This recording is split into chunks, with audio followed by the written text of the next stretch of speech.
नमस्कार माझ्या मैत्रिणींनो, स्वागत आहे तुमचं माझ्या चॅनलमध्ये. तर मैत्रिणींनो, आज आपण ओल्या नारळाची बर्फी किंवा लड्डू बघू तयार करूया. तर मी आता हा ओला नारळ घेतलेला आहे आणि त्याला व्यवस्थित धुवून स्वच्छ मी खिसून घेत आहे. हे असं खिसून घ्यायचं नारळ. व्यवस्थित असं खिसून घेतल्यानंतर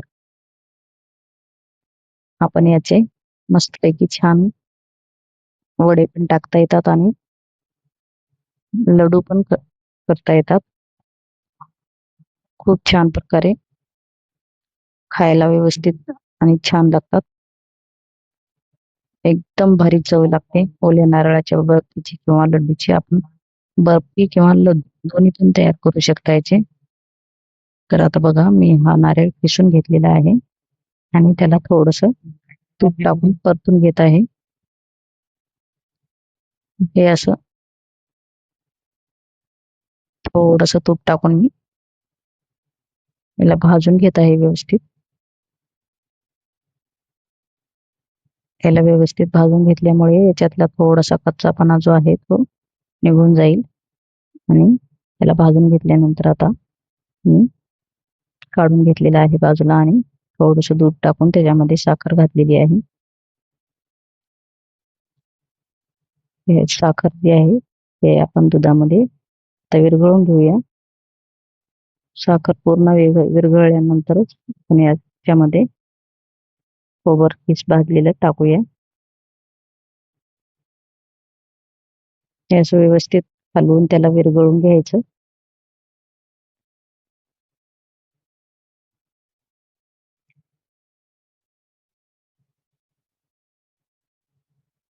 आता हे छान प्रकारे विरघळलेलं आहे.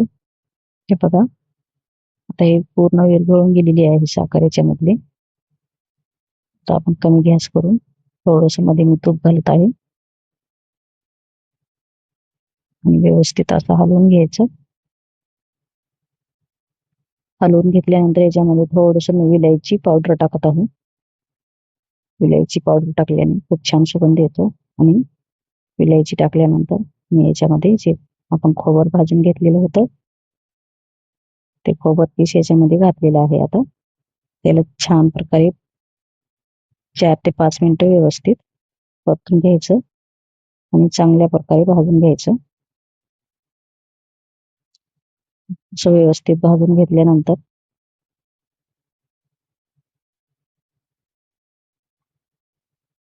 एका प्लेटला मी तूप लावून घेतलेलं आहे.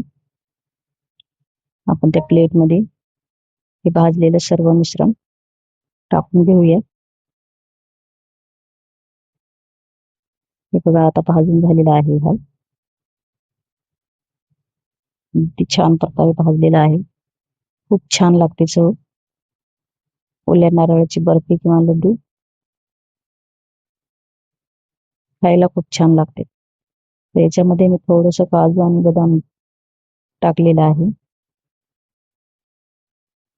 हे हलवून घेतलेलं आहे व्यवस्थित. काजू बदाम टाकल्यानंतर आपण याला थोडस हलवून घेऊन आता याला मी प्लेटमध्ये काढून घेते. पूर्ण एकदम लवकरात लवकर करायचं, नाहीतर ते जिथल्या तिथे जसंच तसं होऊन बसते. त्यामुळे आपण हे आता पटकन याला साफ करून घेऊया. थोडस असं व्यवस्थित पसर करायचं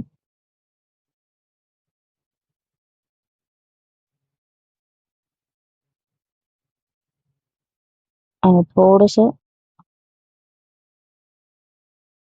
अडकल्यानंतर याच्यामध्ये आपण काप टाकून घ्यायचे, नाहीतर पुन्हा काप पडणार नाहीत, खूप हार्ड जाते.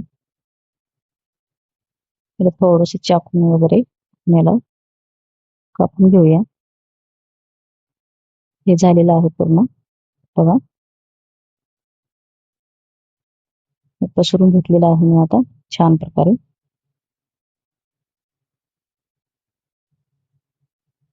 खूप छान चव आलेली आहे आणि खूप छान वडे आणि लड्डू तयार झालेले आहेत.